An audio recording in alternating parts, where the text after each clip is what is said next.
The Instagram notification came at 11:47 on a random Tuesday morning. A coworker had tagged me in a post. "Girl, isn't this your grandmother's ring?" My heart stopped. There she was, Daphne Hartwell, showing off a close-up of her left hand, where my grandmother's vintage diamond ring sparkled. The same 2-carat ring I'd been religiously keeping in our safe for 3 weeks, ever since I inherited it after Grandma Eleanor's death. The same ring that was supposed to be passed down to my daughter Ivy when she turned 18. The caption read, "Early Christmas gift from my love. Blessed. Diamond life. My forever."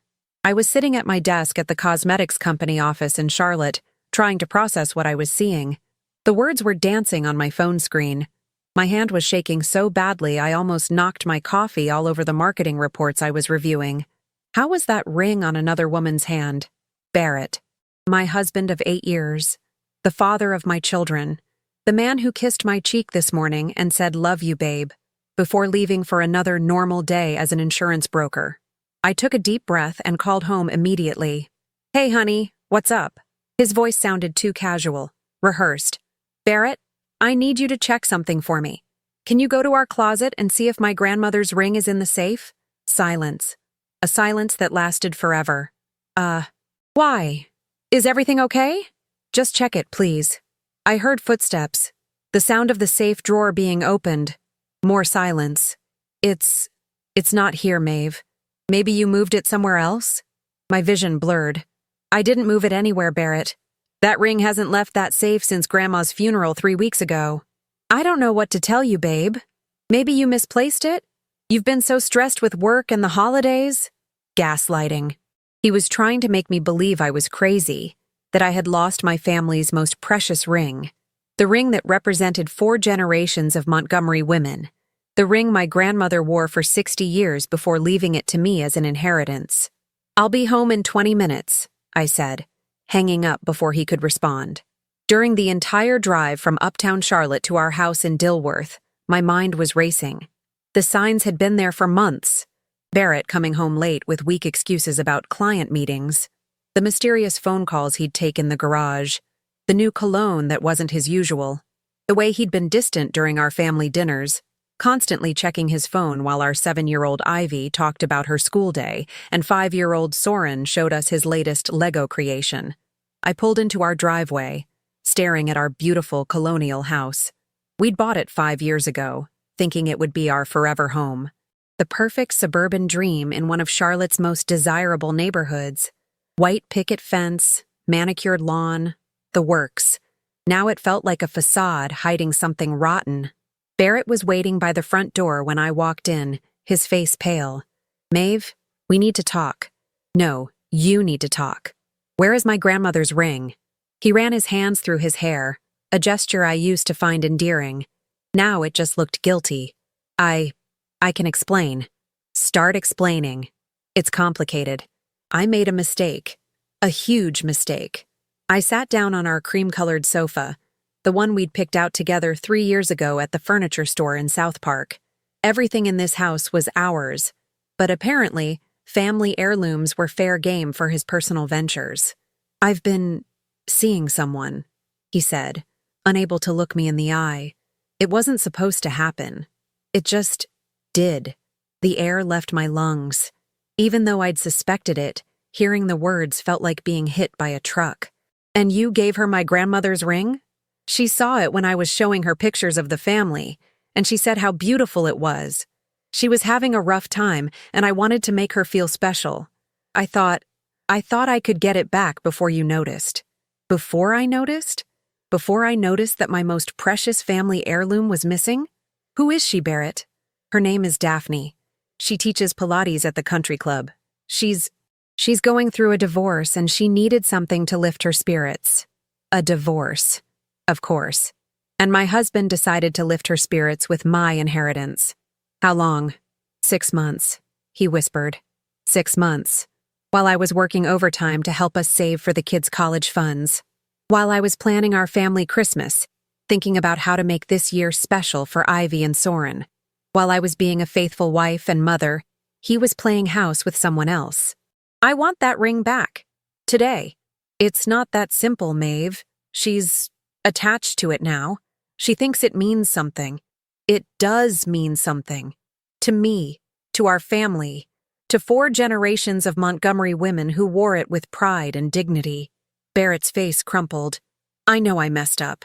I know this is unforgivable. But please, can we work through this? Think about Ivy and Soren. Now he wanted to think about our children? After he'd stolen from their inheritance to impress his mistress? I stood up, my whole body shaking with rage I didn't know I possessed. Get out. Maeve, get out of my house. He grabbed his keys and wallet from the kitchen counter. I'll stay at my brother's place. We'll talk when you've calmed down. When I've calmed down? As if my anger was unreasonable? As if I was overreacting to my husband's affair and theft? After he left, I sat in my empty house, surrounded by the life we'd built together. The family photos on the mantle, the kids' artwork on the refrigerator, the Christmas decorations I'd put up just last weekend while humming holiday songs. Everything felt like a lie. I picked up my phone and looked at Daphne's Instagram again. She was young, blonde, everything I wasn't at 34. Her profile showed a life of yoga poses, smoothie bowls, and inspirational quotes about living your truth and following your heart.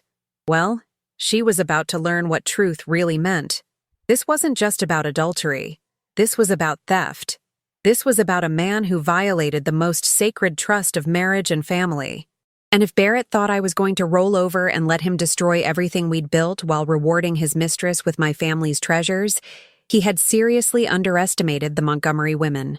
My grandmother didn't survive the Great Depression and raise 5 children to have her legacy stolen by a cheating insurance broker and his homewrecker girlfriend. This was war. The next morning, Barrett tried to come back home like nothing had happened.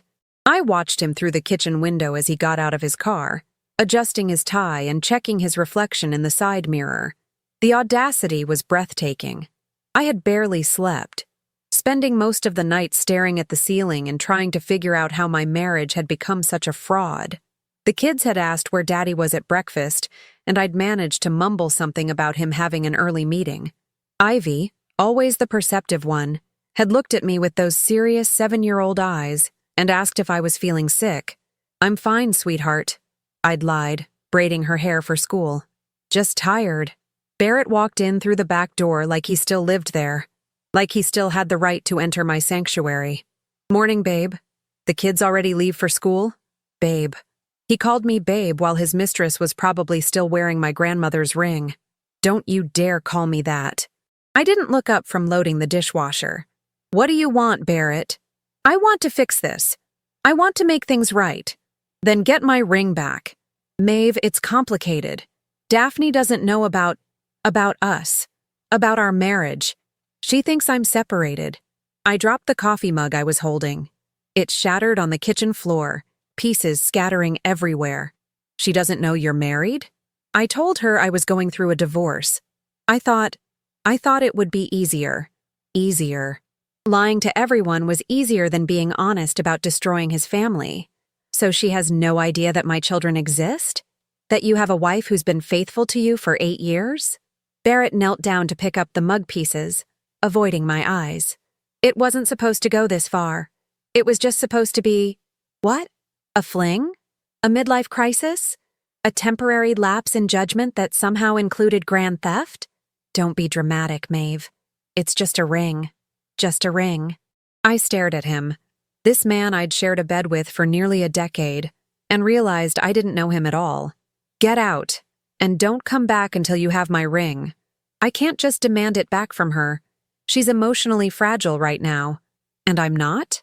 Your wife of 8 years isn't emotionally fragile after discovering her husband is a lying thief? Barrett stood up, mug pieces in his palm.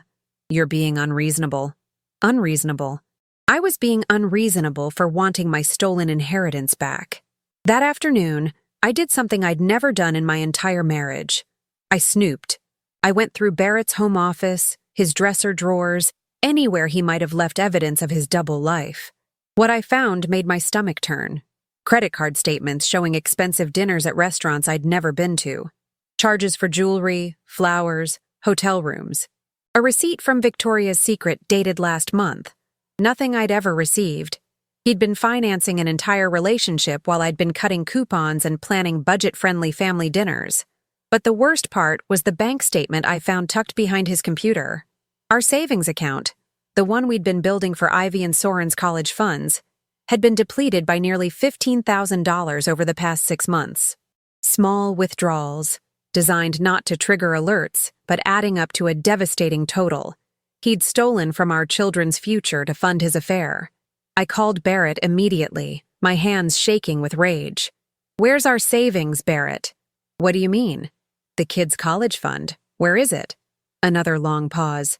"I was going to put it back. It was just temporary." $15,000, Barrett. $15,000. Gone. Daphne was having financial troubles. Her divorce is expensive and she needed help with rent, car payments. So you decided to steal from your own children to support your mistress. I wasn't stealing. I was helping someone I care about. I was going to replace the money. With what? Your insurance broker salary that barely covers our mortgage and expenses? Were you planning to rob a bank, or just continue stealing from our family?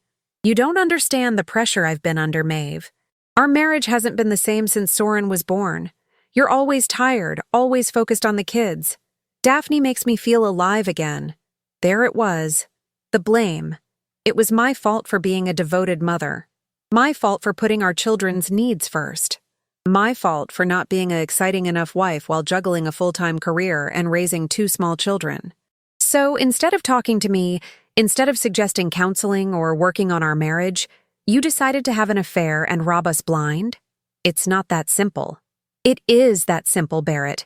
You made choices. You chose to lie, cheat, and steal.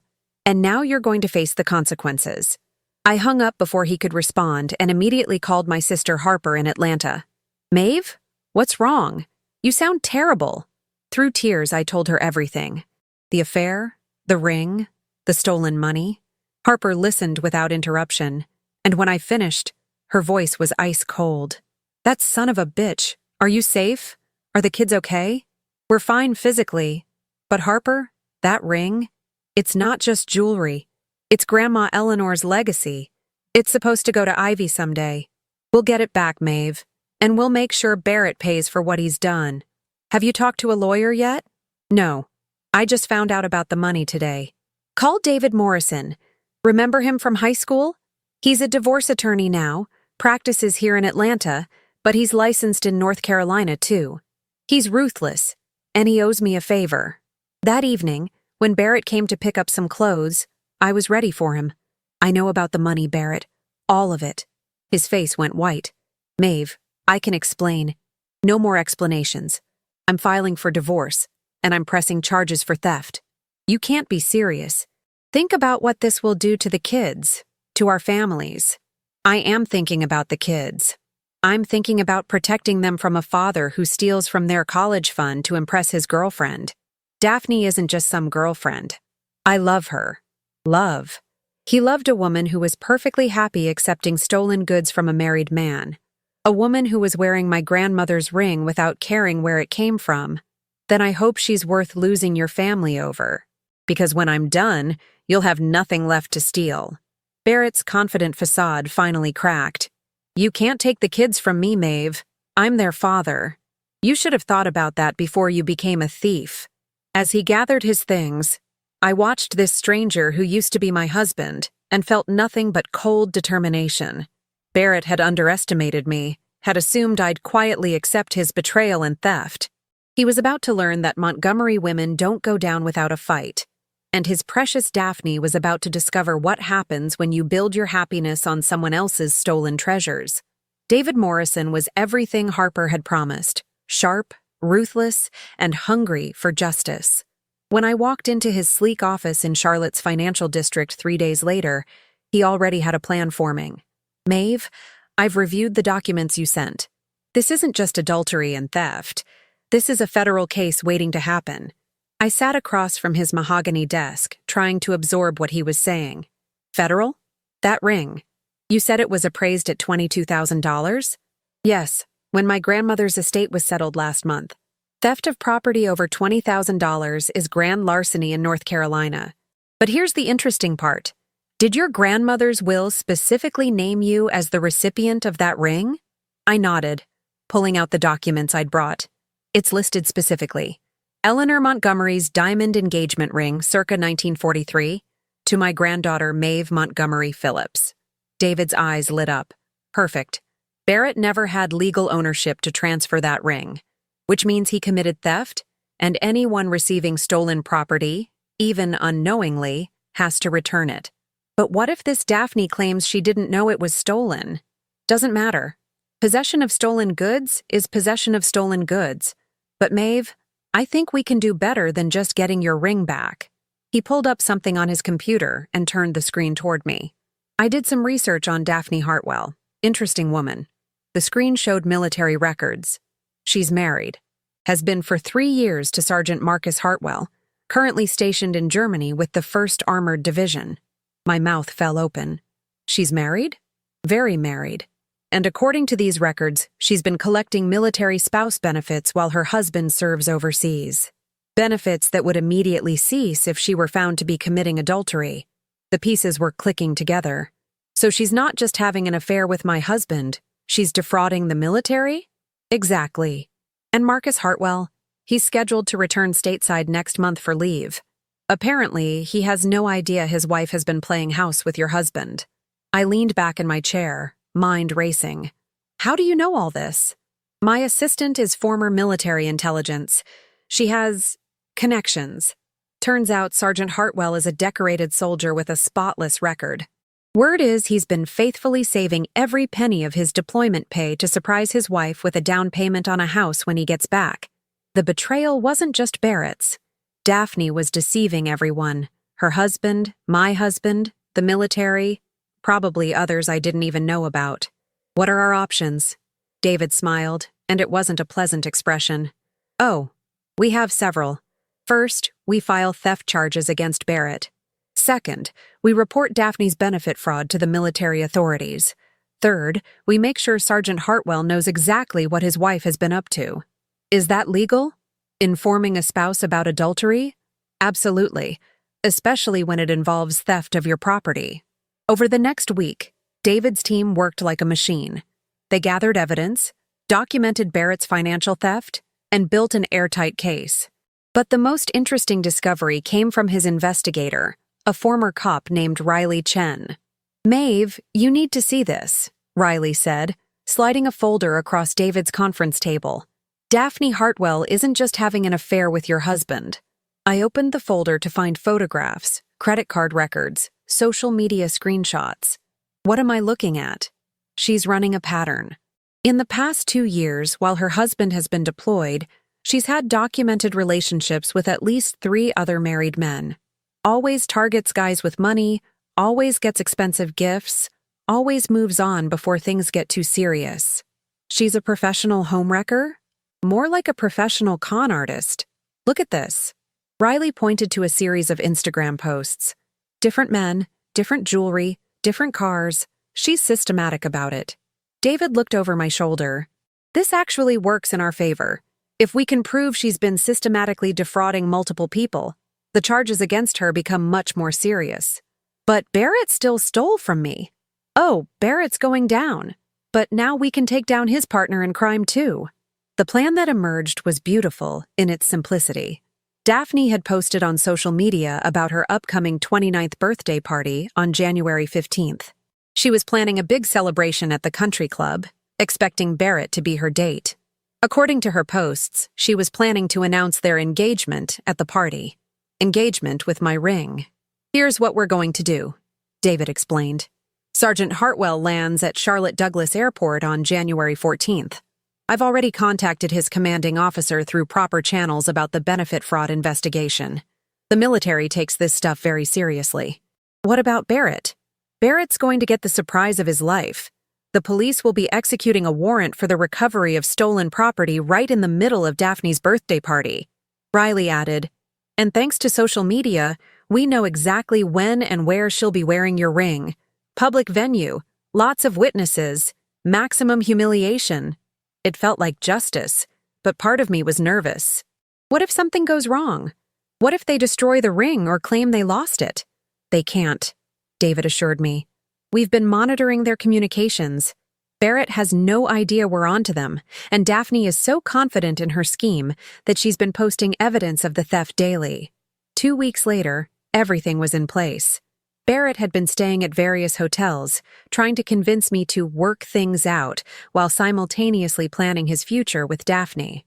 The kids had been asking more questions about why Daddy wasn't coming home, and I'd been preparing to tell them the truth in age-appropriate terms. Ivy, perceptive as always, cornered me one evening while I was helping her with homework. "Mommy, are you and Daddy getting divorced like Emma's parents?" I set down her pencil and looked into her serious little face. "Daddy made some very bad choices, sweetheart. Sometimes when grown-ups make bad choices, they have consequences. Did he hurt you?" "He hurt our family, yes. Are we going to be okay?" I hugged her tight, breathing in her strawberry shampoo scent. "We're going to be more than okay, Ivy. We're going to be strong." Soren, only 5, was less aware of the tension but had started acting out at school. His teacher, Mrs. Patterson, had called to discuss his increased aggression during playtime. "He's angry about something," she'd said. "Kids this age can't always express what they're feeling, so they acted out physically." I'd scheduled family counseling for all of us, knowing that whatever happened with Barrett, the kids and I would need help processing this betrayal. But first, Barrett and Daphne were going to face the consequences of their actions. January 14th arrived with unseasonably warm weather for Charlotte. Spring-like temperatures that felt hopeful, like new beginnings. I spent the day preparing mentally for what would happen tomorrow, reviewing every detail of David's plan. At 7 p.m., my phone buzzed with a text from an unknown number. "Mrs. Phillips, this is Sergeant Marcus Hartwell. I believe we need to talk." Game time. Sergeant Marcus Hartwell was not what I expected. When he knocked on my door at 8 o'clock that evening, I opened it to find a tall, lean man in civilian clothes with tired eyes and calloused hands. He looked like someone who'd spent months wondering why his wife's letters had become so infrequent, why her phone calls felt distant. "Mrs. Phillips, I'm Marcus. Thank you for agreeing to meet with me." I invited him in, offering coffee while we sat in my living room. The kids were upstairs doing homework, unaware that their lives were about to change dramatically. "I got a call from my commanding officer yesterday," Marcus began, his voice steady but strained. "Apparently, there's been some confusion about my wife's living situation. I'm sorry you had to find out this way." He pulled out his phone, showing me a photo of a young woman in a wedding dress, beaming next to him in his dress uniform. "We got married right before my deployment, 3 years ago next month. I thought we were building a life together." The pain in his voice was familiar. It was the same bewilderment I'd felt when I saw my grandmother's ring on another woman's hand. "She's been posting pictures of herself with your husband," he continued, "wearing what appears to be a very expensive ring. My lawyer says it belongs to your family. My grandmother's engagement ring. Barrett stole it from our safe and gave it to her." Marcus rubbed his face with both hands. "I've been sending her most of my pay for 3 years. I thought she was saving for a house, planning our future. Turns out she's been using it to fund whatever this is. I'm so sorry, Marcus. The thing is, Mrs. Phillips, I'm not just angry about the affair. I'm angry about the lies, about the fact that she's been defrauding the military while I've been serving my country, about the fact that your husband helped her do it." "What do you mean?" Marcus showed me another photo on his phone, a screenshot of Barrett's insurance company bio. "Your husband helped her falsify documents to maintain her military spouse benefits. He provided fake separation paperwork to make it look like we were divorced, but the military hadn't been notified yet." My blood ran cold. Barrett was helping her commit fraud? According to the military investigators, yes. They've been building a case for weeks. That's when it hit me. Barrett wasn't just a cheating husband. He was a co-conspirator in a federal crime. "There's something else," Marcus said quietly. "Tomorrow night, at her birthday party, she's planning to announce that you two are divorced and she's engaged to Barrett. She's invited half the country club, using my ring. Using your ring in front of a room full of people who will then be witnesses to receiving stolen property." He leaned forward. "Mrs. Phillips, I have a proposition." The next evening, I sat in my car outside the Quail Hollow Country Club, watching elegantly dressed people stream into Daphne's birthday celebration. Through the windows, I could see her holding court in a stunning black dress, my grandmother's ring catching the light every time she gestured. Barrett was beside her, looking uncomfortable, but playing the devoted boyfriend role. He had no idea that in 30 minutes, his world would collapse. At exactly 8:45 p.m., my phone buzzed. "It's time," David texted. I watched as 3 police cars pulled up to the club's main entrance. No sirens, no drama, just quiet, professional law enforcement doing their job. Inside, according to the plan David had laid out, Daphne was just about to make her big announcement. She'd asked for everyone's attention, holding up her left hand to show off the ring. "I know this might come as a surprise to some of you," she was saying, "but Barrett and I have something wonderful to share."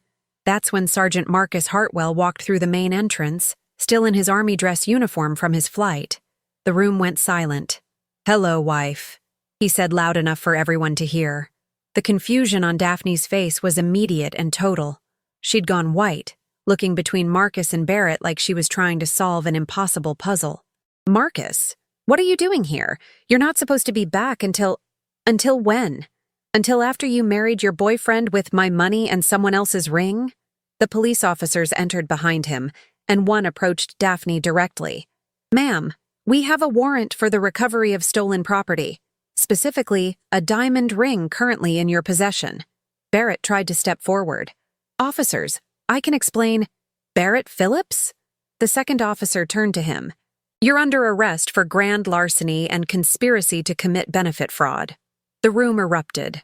Country club members pulled out their phones, recording everything. Daphne's carefully constructed image was crumbling in real time, broadcasted live on social media. "I don't understand," Daphne stammered, clutching her left hand protectively. "This ring was a gift. I didn't steal anything." "Ma'am, that ring was reported stolen from Mrs. Maeve Phillips. It's a family heirloom worth over $20,000. We'll need you to remove it now. I'm not giving you anything without a lawyer." Marcus stepped closer to his wife. "Daphne, you've been collecting military spouse benefits while committing adultery. You've been using my deployment pay to fund an affair, and now you're accessory to theft. Just give them the ring." The police officer was patient but firm. "Ma'am, we have a warrant. You can remove the ring voluntarily, or we can do this the hard way." Daphne's facade finally cracked completely. She yanked the ring off her finger and threw it at the officer. "Fine. Take it. It's just a stupid old ring anyway. Just a stupid old ring. My grandmother's precious legacy, the symbol of 4 generations of Montgomery women, reduced to just a stupid old ring by a woman who'd built her entire lifestyle on lies and theft." As they led Barrett away in handcuffs, he looked around the room desperately. "This is all a misunderstanding. Maeve, if you're watching this, you know I never meant to hurt anyone." But I wasn't watching from inside the club. I was sitting in my car, holding my phone as David texted me updates and social media posts from the party flooded my notifications. "Ring recovered," David texted. "Both suspects in custody. Marcus Hartwell is filing for divorce tomorrow. Military investigation ongoing." 20 minutes later, David brought my grandmother's ring out to my car. I held it in my palm, this precious circle of diamonds and promises that had survived the Great Depression, World War II, and 6 decades of marriage, nearly lost to my husband's midlife crisis and his mistress's greed. "It's over, Maeve," David said gently. "They're both facing serious charges. Barrett will likely plea bargain, but he's looking at significant jail time and financial penalties. What about Daphne? Military justice is different from civilian court. She's facing court-martial for benefit fraud, plus civilian charges for receiving stolen property. Her world just ended." As I drove home, I thought about the past month. The betrayal, the lies, the systematic destruction of everything I'd thought was real about my marriage, but also about the strength I'd discovered in myself, the support of family and friends, the power of truth over deception. Barrett had gambled our family's future on a woman who turned out to be as much of a fraud as he was. And tonight, in front of half of Charlotte's social elite, they'd both learned that actions have consequences. My phone buzzed with a text from my sister Harper. Saw the videos online. You did it, sis. You actually did it. Yes, I had. And it felt like justice. 6 months later, I'm sitting in the law office again, but this time it's to finalize the divorce papers. Barrett pled guilty to grand larceny and conspiracy charges in exchange for a reduced sentence of 18 months in minimum security prison and full restitution of the stolen money with interest. Daphne didn't fare as well. Military court showed no mercy for benefit fraud committed while a spouse was deployed in active service. She received a dishonorable discharge equivalent, lost all benefits, and faced additional civilian charges. Marcus's divorce was finalized within 60 days, and he received everything in their settlement. The most satisfying part? The country club expelled her membership, and the story became local news. Military wife scams husband's deployment pay for affair with married father was the headline that followed her everywhere. Her Pilates classes disappeared, her social media following vanished, and she ultimately moved back to whatever small town had the misfortune of producing her. Barrett tried to visit me once after his release, showing up at our door with flowers and apologies. I watched him through the window for a full minute before deciding not to answer. Ivy, now 8 and wise beyond her years, peeked out beside me. "Is that Daddy?" "Yes, sweetheart. Are you going to let him in?" "No, baby. I'm not." She nodded solemnly and went back to her coloring book. The kids have adjusted better than I expected. Family therapy helped, and they're thriving in our new normal. Soren stopped acting out at school once he understood that the tension at home wasn't his fault. Ivy has become even more protective of our little family unit. I kept the house. Barrett signed it over as part of his restitution agreement. The college funds were restored with interest and penalties Barrett had to pay. Our lawyer ensured that any future earnings Barrett makes will be garnished until every penny is repaid.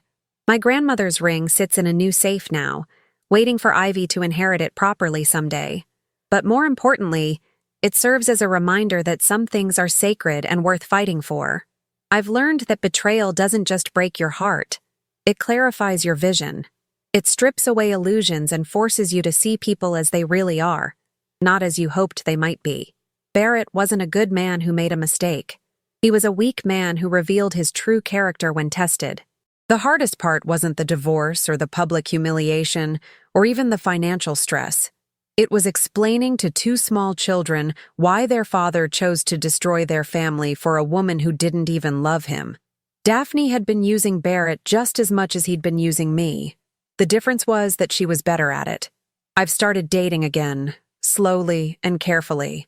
There's a school teacher named Quinn Patterson who makes me laugh and treats my children like they matter.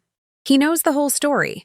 It's impossible to date in Charlotte without someone filling you in on the diamond ring scandal, as it became known in social circles. "Aren't you worried I'll think you're vindictive?" I asked him once. "Vindictive?" Quinn laughed. "I think you're fierce. There's a difference." He's right. I'm not vindictive. I'm protective.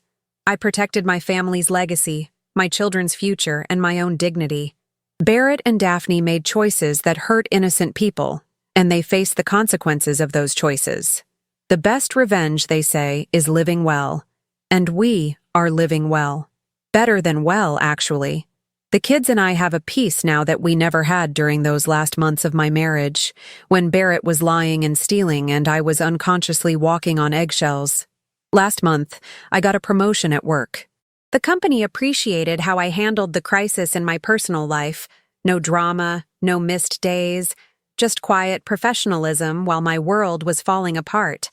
My boss, a woman named Sterling Brooks, told me she'd been watching how I managed everything. "Grace under pressure," she said. "That's executive material." Sometimes at night, after the kids are asleep, I think about the woman I used to be. The one who made excuses for Barrett's distance, who convinced herself that marriage was supposed to be hard work, who nearly let her family's most precious treasure disappear without a fight. I'm grateful to that woman for getting me this far, but I'm proud of who I've become. Someone who knows her worth, someone who doesn't accept lies as love or theft as romance. The other day, Ivy asked me if I missed being married. We were sitting in our backyard, watching Soren chase butterflies around the garden I'd planted this spring. "I miss being married to someone who deserved it," I told her honestly. I don't miss being married to someone who didn't value what we had. Will you get married again? Maybe someday. But only to someone who understands that family treasures aren't gifts to give away, and that promises matter. And she nodded thoughtfully, then asked the question that broke my heart and made me proud at the same time. When I grow up and get Grandma Eleanor's ring, will you tell me the story about how you got it back? Every detail, I promised her. Barrett writes letters from prison sometimes. Apologies, explanations, promises to be a better man when he gets out. I don't read them anymore. David handles all communication through the court system. Some bridges, once burned, can't be rebuilt. Some trust, once broken, can't be repaired. But some legacies, once threatened, become stronger for having been defended. Marcus Hartwell stopped by last month when he was in Charlotte visiting his parents.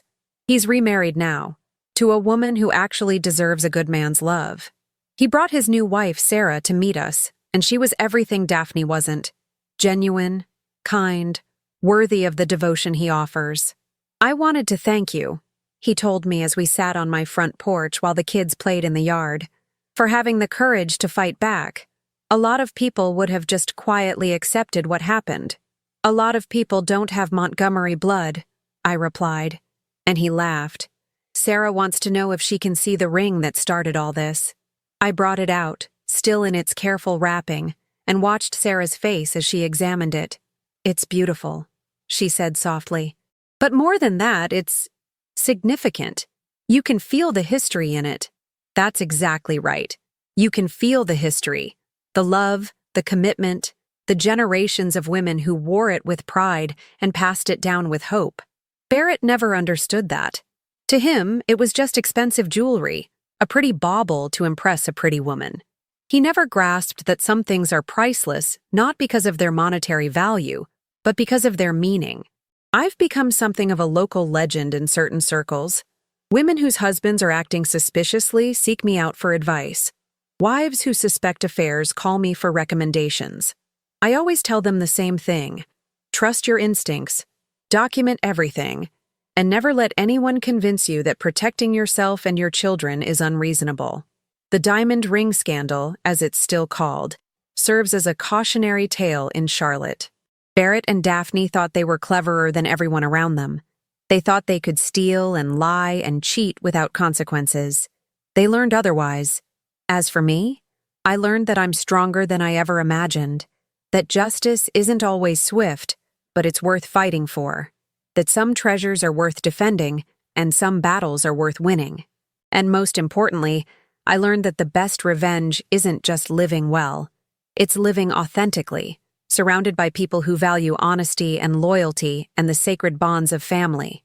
My grandmother's ring will pass to Ivy someday, along with the story of how it was nearly lost and ultimately saved. She'll understand that legacy isn't just about inheriting beautiful things. It's about having the courage to protect what matters most. Some stories end with forgiveness and reconciliation. This isn't one of those stories. This is a story about consequences and justice and the unbreakable strength of women who refuse to be victims. Barrett made his choices, Daphne made hers, and I made mine. I chose to fight back, and I won.